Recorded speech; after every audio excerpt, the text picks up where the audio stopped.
খিচুড়ি হোক বা ফল প্রসাদ, প্রসাদের টেস্ট, প্রসাদের গন্ধ আলাদাই হয়। তো সেই ভোগ খাওয়ার টানেই চলে এসেছি সুপ্রকাশদের পাড়ায়।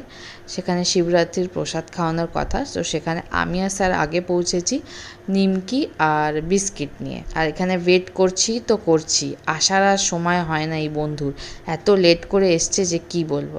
যাই হোক, ফাইনালি এসেছে, এখানে দর্শনও করলাম, মন্দিরটাও খুব সুন্দর হয়েছে। মন্দিরটাই শিবরাত্রিতেই উদ্বোধন করা হয়েছে অ্যান্ড মন্দিরটার নাম দেওয়া হয়েছে সবার বাবা।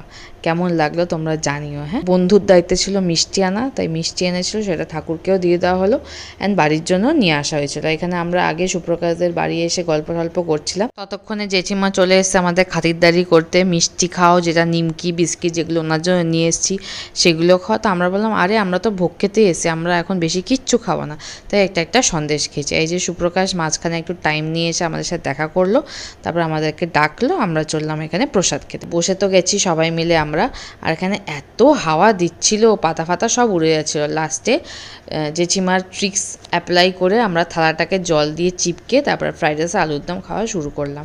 উফ, যা টেস্টি হয়েছিল না, আমি তো অনেক খেয়েছি। শুধু আমি না, আমরা বেশিই খেয়ে ফেলেছিলাম সেদিনকে, এতটাই টেস্টি ছিল। অ্যান্ড এই হচ্ছে সুপ্রকাশের পরিবার, চুনিয়া মুনিয়া এদের নাম আমি জানি না। আর এখানে আমরা খেলছিলাম ইকির মিকির, বিকজ প্রচণ্ড খাওয়া হয়েছে, সঙ্গে সঙ্গে বেরোতে পারিনি। আর আমি ঠিক হেরে গেলাম, প্রথমবারে খুব জিতছিলাম ইকির মিকিতে, সেই হেরেই গেলাম। তারপরে এখানে সবাই মিলে বেরিয়ে গেলাম বাড়ি ফেরার জন্য। আর আমি খুব বলছিলাম যে যদি একটু বোনের জন্য প্রসাদ পেতাম, ও বললো যা আর হবে না, কেন কি পার্সেল নেওয়া এবারে বন্ধ। কিন্তু তাও ও যে কোথার থেকে জোগাড় করে এনে দিয়েছে বোনের জন্য, উফ, আমি তো দেখে খুব খুশি হয়ে সেটা নিয়ে চললাম। বন্ধু চললো বন্ধুর বাড়ি, আমি আর স্যার একদিকে চললাম।